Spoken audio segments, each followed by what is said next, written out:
네, 영국의 옥스퍼드 대학의 유명한 고고학자 윌리엄 제이 브라이언이라는 교수님이 있었습니다.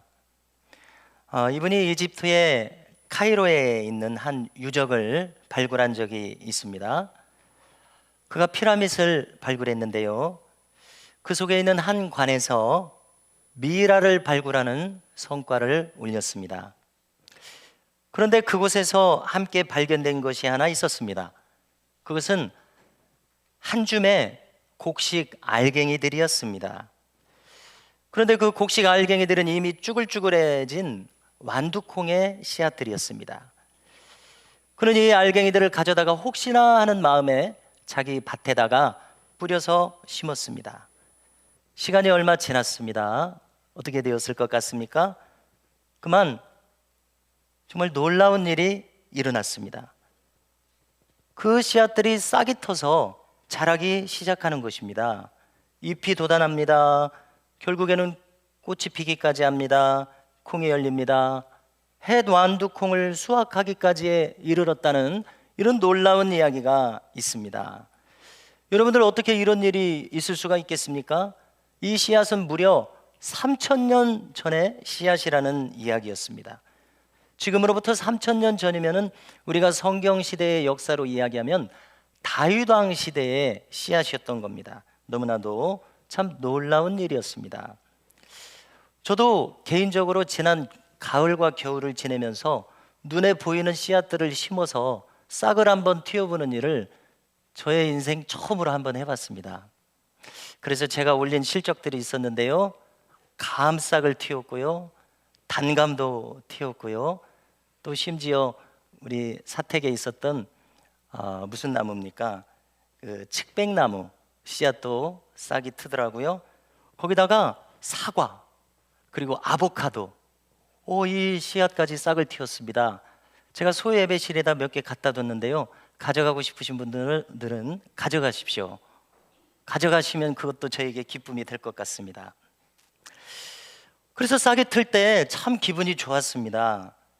생명의 신비란 참으로 놀랍구나 느꼈고요, 참 경이로운 마음이 들었었습니다. 생각해 보십시오. 어떻게 이 작은 씨앗에서 싹이 나서 잎사귀가 이렇게 돋는 그런 일이 생기겠습니까? 그것은 그 씨앗 안에 무엇인가 생명력이 들어있기 때문에 그렇습니다. 그래서 무엇이든지, 그것이 씨앗이든지 아니면 다른 것이든지 간에 그 속에 생명력이 살아있기만 하다면은, 그것은 비록 지금은 잠잠할지라도 그것은 여전히 살아있는 것입니다. 언제라도 때가 되고 기회가 되면은 떨치고 일어나서 싹을 틔우고 꽃을 피우고 열매를 맺을 수 있다는 이야기입니다. 그냥 씨앗만이 아니라 우리 사람이라도 마찬가지입니다. 그러므로 여기에 엄청난 진리가 들어있구나 느끼게 됩니다. 질문을 한 가지 드려보겠습니다. 여러분들 마음속에는 이와 같은 생명력이 있으십니까? 만약에 있으시다면 그것을 여러분들은 느끼실 수가 있으십니까? 아니면 이 생명력에 대해서 나는 좀 자신이 없는 것 같습니다, 이렇게 느끼십니까? 여러분들에게 한 가지 분명한 것을 말씀드리겠습니다. 이 자리에는 모두가 그리스도인들이 앉아 계십니다. 그리스도인들이라고 하면은 누구나 다 이 생명력을 우리 안에 가지고 있다는 이 사실을 결코 잊지 마시기 바랍니다. 그리고 우리가 지금까지 많은 말씀들을 통해서, 성경의 많은 구절들을 통해서 이 생명력에 대해서 여러 가지로 나누었습니다. 들었습니다. 설명을 하려고 해왔습니다. 이렇게 저렇게 아무리 얘기해도 결국은 이 생명력은 무엇을 가리키고 있느냐? 성경을 요약하면 이 생명력은 부활의 능력을 가리키고 있더라는 것입니다. 그러므로 우리가 진실로 이 부활신앙을 가지고 있기만 하다면은 이 생명력은 반드시 내 속에서부터 밖으로 나타내지게 되어 있다는 이것을 잊지 마시기를 다시 한번 말씀드리고자 합니다. 그러므로 성도 여러분, 결코 이 세상을 사는 동안 염려하지 마십시오. 결코 의심도 더 이상 수용하지 마십시오. 허용하지 마시기 바랍니다. 나는 저 구약의 어떤 성도가 이야기한 것처럼 하나님의 생명싸개 안에 있다. 생명싸개 안에 내가 있다. 이 확신을 가지시기 바라며, 이 확신을 가진 사람만이 이 오래오래 우리가 살아가고 있는 이 인생길에서 반드시 승리할 수 있다고 믿습니다. 여러분도 믿으시기 바랍니다. 기독교 신앙이 무엇입니까? 무엇이라고 설명하시겠습니까? 기독교 신앙은 결국 부활 신앙을 가지는 것입니다. 부활 신앙은 무엇이라고 설명하시겠습니까? 그것은 영원한 생명을 가리키는 말입니다. 세상 사람들 입장에서 한번 생각해 보실까요? 세상 사람들은 아니 어떻게 부활이라고 하는 것을 믿을 수가 있느냐 이렇게 말할 것입니다. 어떻게 이처럼 과학이 고도로 발달한 현대 사회에서 옛날 동화 속에서나 나올 법한 그런 허무맹랑하게 들리는 그 이야기들을 기독교인들은 어찌 그렇게 태연자약하게 믿고 살아가고 있느냐 물을 것입니다. 겉으로 말하지 않을지라도 속으로는 한심하게 아마 생각할 것이라고 짐작이 됩니다. 그렇다면 제가 그분들하고 진지하게 대화를 나누는 상황이라면 저는 이렇게 반문할 것이라고 생각해 봤습니다. 한번 생각해 보십시오. 하나님이 계시다면 어떻겠습니까? 하나님이시라면 이 부활에 대해서 하나님은 무슨 말씀을 하실 수가 있으시겠습니까? 제가 이렇게 질문할 것 같습니다. 만일 하나님이 정말로 살아계시다면 이제는 죽은 사람 하나 살려내지 못한다면 어떻게 그 존재가 하나님이라고 이야기할 수가 있겠습니까? 라고 제가 이야기를 진행해 나갈 것 같습니다. 하나님이시라면요, 죽은 사람을 살리는 데 있어서 한 사람이 아니라 10명 정도가 아니라 100명이고 그 이상이고 살려내는 것은 하나님이시라면 전혀 문제가 되지 않습니다. 어떻습니까? 이것은 사실입니다. 이것은 진실입니다. 그런데 세상 사람들은 여기까지 전혀 그들의 생각이 미치지 못하고 있다는 것입니다. 하나님이 살아계시다면 부활은 문제가 되지 않는다는 것입니다. 제가 가만히 생각해 볼 때에 사람들은 내가 정말 모르는 것이 많구나 이렇게 잘 생각하지 않는 것 같습니다. 그러면서도 지금까지 살아온 많은 경험에 의해서 듣고 배운 학식들에 의해서 나는 많은 것을 알고 있고 인생의 모든 것을 100%라고는 할 수 없겠지만 거의 다 알고 있다 이렇게 생각하고 있는 것처럼 느껴집니다. 우리는 한번 생각해 봐야 됩니다. 자, 우리가 어떻게 태어났는지 여러분들 알고 계십니까? 우리가 어떻게 죽을지 여러분들 한번 생각해 보셨습니까? 알고 계십니까? 이렇게 한번 생각해 보면 우리는 시작도 알 수 없는 사람들입니다. 끝도 알 수 없는 사람들입니다. 그러면서도 우리는 마치 다 알고 있는 것처럼 스스로 생각하고 있지 않느냐는 것입니다. 우리는 시작도 모르고 끝도 모르고 있으면서 마치 무엇인가 다 알고 있는 것처럼 생각한다면 이것이야말로 부당한 일 아니겠느냐 말씀드리고 싶습니다. 이것이야말로 지금 나도 모르게 교만한 사람이 되어 있지 않느냐 말씀드리고 싶습니다. 시작도 끝도 모르면서 마치 무엇인가 알고 있다고 생각한다면 참으로 부당한 일입니다. 자, 인간은 본능적으로 누군가 교만한 모습을 조금이라도 비치면 싫은 마음이 생깁니다. 그렇죠? 그러면서도 정작 내가 이처럼 교만하게 살아가고 있구나 하는 것을 깨닫지 못하고 있는 것 같습니다. 그런데 제가 장담하건대 만일 내가 이렇게 정말 무력한 존재로구나, 어떻게 태어났는지 어떻게 죽을지조차 모르는 이런 아무런 힘이 없는 존재로구나, 이 한 가지 사실만이라도 분명하게 그 사람이 깨닫게 될 수만 있다면 그때부터 그 사람은 내가 정말 진실된 것이 무엇인지, 바른 길이 무엇인지 찾기 위해서 무엇이든지 할 수 있는 진지한 사람이 될 것이라는 생각을 하게 됩니다. 정말 내가 진리를 찾고 싶다 이런 마음이 들 것이라고 생각이 됩니다. 그리고 제가 상상하건대 하나님의 은총은 우리에게 지금 한없이 부어지고 있습니다. 그런데 그에게도 나에게도 하나님의 은총이 이렇게 한없이 부어지고 있구나라는 것을 깨닫는 그날이 하나님의 은총으로 말미암아 그에게도 온다면 그는 결국 진실을 알게 될 것입니다. 진실을 요약하면 한마디로 이 부활 생명을 알게 될 것이라고 확신합니다. 자, 오늘 본문을 우리가 함께 읽었습니다. 오늘 본문에 보니까 정말 문을 닫고 두려움에 떨고 있는 여러 제자들의 모습이 나오고 있습니다. 한번 생각해 보십시오. 이 제자들은 지금 왜 이렇게 두려움에 떨고 있습니까? 이때는 새벽에 주님이 부활하신 그날 저녁 때였습니다. 오늘 새벽에는 이미 주님이 부활하셨고 또 그 소식을 수제자인 베드로에게서 다 들었습니다. 처음 찾아갔었던, 무덤을 찾아갔었던 막달라 마리아에게서 다 들었습니다.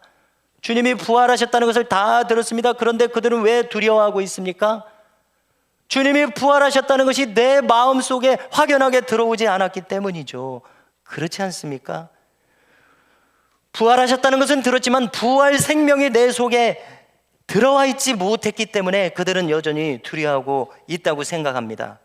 주님의 부활을 실감하지 못하고 있습니다. 내가 이 부활 생명 안에 나도 들어있다는 것을 확신하지 못하고 있습니다. 반대로 그들은 지금 이틀 전에 주님을 체포해서 십자가에 달아서 죽게 만들었었던 대제사장의 그 서슬퍼런 칼과 몽둥이 소리, 그것이 눈앞에 어른거리고 그 철컹철컹하는 소리가 귀에 들리는 그 공포와 두려움에 휩싸여 있기 때문이었습니다. 그래서 부활 생명이 없었습니다. 바로 이틀 전에 그렇게 믿고 따르던 그들의 주님께서 십자가에 아무 힘이 없는 것처럼 못 박히셔서 죽으신 그런 상황, 그 상황 속에서 그 두려움에 벌벌벌 떨고 있는 그들의 모습입니다. 왜냐하면 언제 그들이 우리에게도 닥쳐서 우리를 잡아갈지 모르는 그런 상황이었기 때문에 그렇습니다. 오늘 말씀을 보니까요, 바로 이 순간이었습니다. 굳게 닫힌 문을 열고 들어오셨는지, 그냥 어떻게 들어오셨는지 방 한가운데 갑자기 주님이 들어와 계십니다. 그리고 이야기하십니다. 너희에게 평강이 있을지어다. 두 번, 세 번 생각해 보면 지금 엄청난 말씀을 하고 계십니다. 이것은 그저 히브리 사람들의 인사말 샬롬, 안녕하세요, 안녕, 샬롬, 이 인사말을 했었을 것입니다. 너희에게 평강이 있을지어다. 그런데 그날은 그냥 인사말이 아니었습니다. 그 무섭고 두려워하는 그 제자들의 마음에 한순간에 그 마음을 깨트리는 부활 생명이 담긴 인사말이었습니다. 그러므로 주님의 이 말씀 한마디에 그 얼음장같이 굳어지고 두려워진 그 제자들의 마음이 스스로 녹고, 오늘 말씀 보니까 뭐라고 기록합니까? 주를 보고 기뻐하더라. 할렐루야. 두려워하던 그들에게 순식간에 기쁨이 충만하게 되어졌다는 것을 오늘 성경이 기록하고 있습니다. 그들이 순식간에 이렇게 기뻐진 이유, 평강이 찾아온 이유가 한 가지 더 있습니다. 그것은 주님께서 확실한 증거를 보여주시기 때문에 그렇습니다. 주님께서 자기의 몸을 열으셔서 주님의 손과 옆구리를 열어서 보여주셨습니다. 짐작하건대 대못이 박혔었던 그 손은 아직 흉터가 있었을 것입니다. 아직 생살이 생생하게 보였을지도 모릅니다. 창에 찔린 옆구리는 사실 주님의 심장을 겨냥한 것이었습니다. 보여주셨을 때 아직 생살이 역시 보였을는지도 모르겠습니다. 그런데 아무리 대못이 손바닥을 꿰뚫었었어도, 그래서 그 고통을 다 주었었어도 이제는 그 고통이 없습니다. 이제는 아닙니다. 아무리 창끝이 주님의 몸을 꿰뚫고 심지어 심장을 상하게 했을지라도 주님을 향한 그 치명적인 가격이 지금은 전혀 주님을 상하게 하지 못하고 있습니다. 왜 그렇습니까? 부활의 생명으로 살아나 계시기 때문입니다. 할렐루야. 창조주 하나님의 능력과 그분의 생명으로 그 모든 사망의 권세와 쓰라림과 고통을 이겨내셨기 때문에 그렇습니다. 이것이 바로 부활 생명의 능력입니다. 그래서 그들은 주님을 보고 기뻐했습니다. 자, 우리는 어떤 사람이 싹 달라지면은 그 사람 180도로 달라졌다고 이야기합니다. 그전과 상태가 정반대로 달라질 때 이런 말을 합니다. 여기 지금 이 제자들이 그렇게 달라졌습니다. 완전한 공포가 완전한 기쁨으로 완전히 변했습니다. 자, 우리가 따스한 햇볕을 쬐면은 기분이 좋아집니다. 과학자들은 그것을 설명하기를 세로토닌이라고 하는 호르몬이 분비되었기 때문에 기분이 좋아진다, 이렇게 설명합니다. 그런가 하면은요, 이런 설명도 그들은 해주는데요, 사람이 극심한 스트레스를 받으면은 노르에피네프린이라고 하는 호르몬이 나온다고 합니다. 그 호르몬이 나오게 되면은 그 근처에 있는 멜라닌 세포라고 하는 세포에 영향을 끼치게 돼서 이 멜라닌 세포가 그 다음 과정을 진행하게 해서 세포 분열이 일어나게 된다는 것입니다. 그러면은 그 멜라닌 세포는 색상을 변하게 만듭니다. 그래서 머리카락이 하얗게 변하게 되더라는 겁니다. 아이고, 고생 많이 했구만. 머리카락이 하얘졌네. 우리가 흔히 말하지 않습니까? 아주 스트레스를 받으면은, 그렇게 고생을 많이 하면 머리카락이 하얘지게 생겼다고. 그런데 하버드 대학의 의과학 연구진이 정말로 스트레스를 받으면은 이 호르몬이 진행이 돼서 머리카락 색소가 변하게 된다. 이것을 최근에 밝혀냈다는 이야기입니다. 자, 여기 이 제자들을 보십시오. 지금 어제 그제 주님이 죽으신 것에 의해서 그들은 극심한 스트레스를 받고 있었습니다. 그 두려움은 그들을 갇힌 곳에서 그 조여지는 마음속에서 떨도록 두려워하도록 만들었습니다. 그런데 지금은 아니라는 것입니다. 왜 그렇습니까? 다시 사신 주님을 배웠을 뿐만 아니라 주님 속에 계신 그 평강의 능력을 실제로 너희에게 평강이 있을지어다, 그 평강의 능력이 그들을 가슴속에 그대로 전해졌기 때문에 그렇습니다. 그래서 그 제자들의 두려움은 완전한 생명력으로 말미암아 기쁨으로 바뀌게 되었습니다. 주님은 오늘 말씀 21절에서 이어서 이야기하십니다. 너희에게 평강이 있을지어다. 아버지께서 나를 보내신 것 같이 나도 너희를 보내노라. 생각해보면 참 놀라운 말씀입니다. 무슨 뜻입니까? 이렇게 말씀하시는 것처럼 들립니다. 너희들 이제는 알겠지? 내가 엊그제 십자가를 질 때까지 3번이나 내가 십자가에서 죽을 것이다 말하지 않았었느냐? 그리고 3번이나 내가 다시 3일 만에 부활할 것이다 분명히 말하지 않았었느냐? 그런데 너희들은 믿지 않았었다. 너희들은 두려워했었다. 지금도 부활했다는 소식을 들었음에도 불구하고 너희들은 지금 두려워하고 있었다. 그러나 이제는 알겠지? 하나님께서 이것을 위해서 나를 보내셨느니라. 부활 생명을 나타내고 전하게 하기 위해서 나를 보내셨느니라. 아버지께서 나를 보내신 것 같이 이제 나도 너희를 보내노라. 할렐루야. 여기 더 이상 설명이 필요 없습니다. 왜냐하면 부활하신 주님께서 이 눈앞에 분명히 계시기 때문에 그렇습니다. 자, 성경에 기록되어 있지는 않지만은 초대교회의 전승에 기록된 기록이 지금 우리에게까지 전해지는 참 놀라운 이야기들이 많이 있습니다. 그 중에서 이 12제자에 대한 이야기들도 전해지는데요, 이 주님의 12제자는 한 사람 가롯 유다를 제외하고서는 전부 다 순교했다는 이야기가 전해집니다. 12번째 들어온 제자가 마띠아인데 마띠아까지 다 순교했습니다. 그 중에서 오직 한 사람 사도 요한만이 100세 가까이의 자연사를 했다고 전해지는데요, 그도 예외 없이 박해를 당해서 반모섬에 유배당하는 고생을 겪었었습니다. 이것은 무엇을 이야기합니까? 그들이 순교를 당하고 전부 다 순교당하고 박해당했다는 이 사실이 무엇을 증명하고 있습니까? 이것은 바로 그들의 스승인 예수님이 진실된 분이시라는 사실을 증명하고 있습니다. 여러분들, 지금까지 우리가 세상 이야기들을 다 듣고 배웠습니다. 세상 역사를 공부했습니다. 인류의 역사, 수천 년의 역사를 다 들었습니다. 속속들이 알지는 못하지만 대부분 중요한 얘기들은 다 들었습니다. 그런데 어떤 인물들이, 그 주변에 있는 사람들이, 그 한 사람을 위해서 자기의 생명을 다 버린 사람들이 있는 인물이 어떤 인물이 있는지 한번 떠올려 보십시오. 사람들이 존경하는 유명한 인물들, 공자, 석가모니, 소크라테스 한번 떠올려 보십시오. 이 이상의 인물들이 있을지 모르겠습니다만은 그 주변의 사람들이 바로 이 선생님들을 향해서, 선생님들을 위해서 생명을 다 버린 그런 사람들이 있는지 한번 생각해 보십시오. 생각해 보건대 없습니다. 그래서 어떤 학자는 이렇게까지 이야기합니다. 그 주변의 인물들이 그 선생님을 위해서 전부 다 생명을 버렸다는 이 한 가지 사실만으로도 예수 그리스도께서 메시아이신 것이 충분히 증명된다. 적어도 그분의 진실하심이 충분히 증명된다. 이렇게 이야기를 하고 있습니다. 베드로를 한번 생각해 보십시오. 베드로는 며칠 전 목요일 세족식에 주님, 저는 씻기지 마십시오. 저는 주님이 제 발을 씻어주시는, 더러운 발을 씻어주시는 것을 감당하지 못하겠습니다. 아니다, 이렇게 해라. 허락하라. 내가 너를 씻지 않으면 나 아무 상관이 없느니라. 주님이 베드로에게 이런 말씀을 덧붙이셨습니다. 지금은 네가 모르지만 이후에는 알리라. 무슨 뜻입니까? 지금은 네가 내가 왜 발을 씻겨주는지 알지 못한다.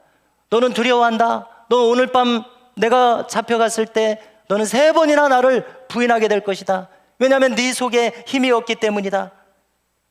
지금은 너는 알지 못한다. 그러나 이후에는 알리라. 베드로의 일생을 우리가 전해드린 것을 다 합쳐보면 주님의 이 말씀대로 되었습니다. 쿠오바디스라는 영화가 있습니다. 우리 젊은이들도 어린이들도 나중에 한번 보십시오. 쿠오바디스 배너 10개, 이것은 꼭 보시면 좋겠습니다. 쿠오바디스, 주여 어디로 가시나이까, 이 라틴어 제목으로 한 영화입니다. 거기서 베드로가 로마의 콜로세움에서 체포됩니다. 그리고 초대교회 전승에 따라서 연출하기를, 그는 자기는 예수님과 똑같은 대우를 받을 수 없습니다. 나는 주님을 3번이나 부인한 사람입니다. 저는 주님처럼 십자가에 바르게 못 박히는 것을 감당할 수 없습니다. 저는 거꾸로 못 박히겠습니다. 그리고 거꾸로 십자가에 못 박히는 장면이 그 영화에 나오고 있습니다. 내가 지금은 모르지만 이후에는 알리라, 그 말씀대로 되었습니다. 이 두려워하며 주님을 부인하기까지 한, 정말 다른 사람은 다 부인하더라도 나는 주님을 위해 목숨을 버리겠습니다 라고 한 그 말이 무색할 정도로 주님을 부인했던 이 베드로가 어떻게 해서 십자가에 거꾸로 못 박힐 만큼 자기의 생명을 조금도 아까워하지 않게 된 이유가 바로 무엇이냐는 것입니다. 어떻게 설명하시겠습니까? 바로 이것은 그의 안에 부활신앙이 있으므로 부활의 생명력이 그의 안에서 역사했기 때문이라고 밖에 우리가 어떻게 설명을 할 수 있겠느냐는 것입니다. 우리의 인생은 90세, 100세 수명을 다하고 그대로 끝나는 것이 아닙니다. 그 이후에는 영원한 그 나라가 있다고 성경은 이야기하고 있습니다. 부활신앙은 바로 그것을 믿는 것입니다. 성도 여러분, 다시 말씀드립니다. 우리는 이 신앙이 없으면은요, 이 두려움을 많이 주는 이 세상에서, 이 염려를 많이 주는 이 세상에서 그 어떤 인생도 결코 승리할 수 없다는 것을 성경은 말씀하고 있음을 여러분들에게 말씀드립니다. 우리는 겨우 썩어 없어질 이 세상의 것들만 평생 추구하다가 그대로 인생이 끝나버리는, 바로 이 허망한 인생이 되라고 우리를 이 땅에 보내신 것이 아니라는 것을 우리는 확실히 알아야 됩니다. 겨우 그렇게 살다가 오라고 우리를 보내신 것이 아닙니다. 부활신앙의 생명력이 저와 여러분들 안에 있습니다. 이 생명력은 3000년 아닙니다. 영원토록 빛날 하나님의 자녀가 되도록 만드는 생명력이라는 사실을 앞으로 살아가실 인생길을 살아가시면서 결코 잊지 마시기를 주님의 이름으로 축복합니다.